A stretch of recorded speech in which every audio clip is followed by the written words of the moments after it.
Chapitre 11. Bernadette.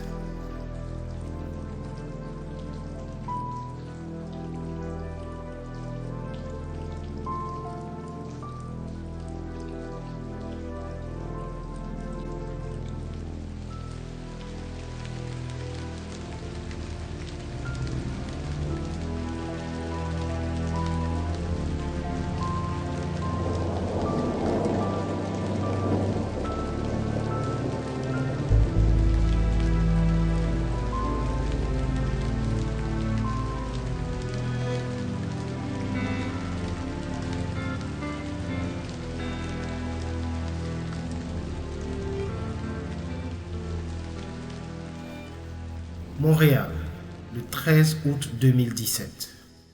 Deuxième journée dans le procès d'Abdoulaye Koné. Le procureur de la République questionne M. Koné, témoin. Monsieur Abdoulaye Koné, connaissez-vous M. Jeannot Kouassi, ici présent?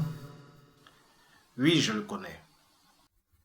Pouvez-vous nous préciser les circonstances dans lesquelles vous l'avez rencontré?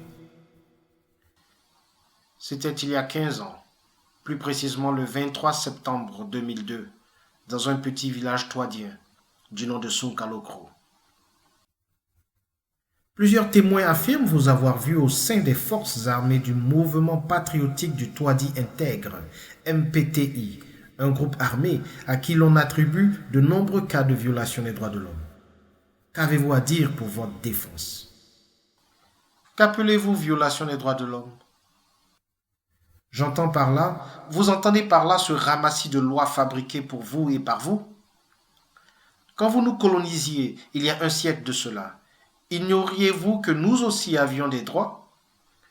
Quand mes grands-parents étaient obligés de vous porter sur leurs épaules dans tous vos déplacements du dimanche, saviez-vous que vous étiez en train de violer nos droits de l'homme?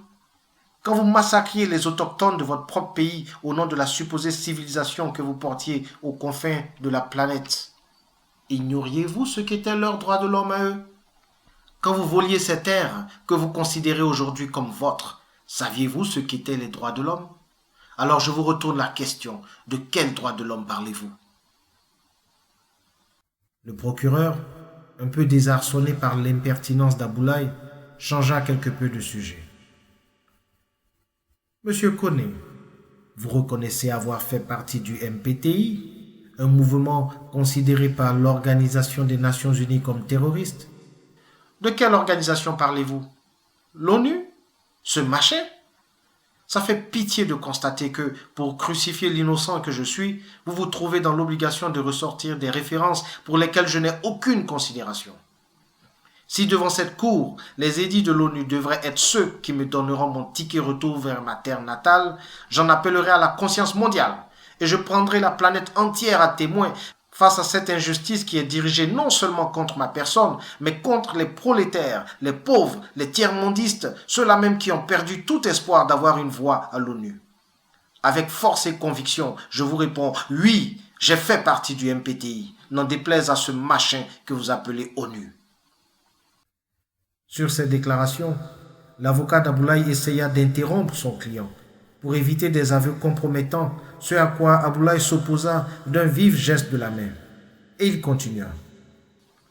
De cette organisation et pour ma défense, je ne citerai que le discours qui suit, lu en pleine face du monde par un courageux Africain qui osa dire la vérité aux pilleurs de la planète que vous êtes.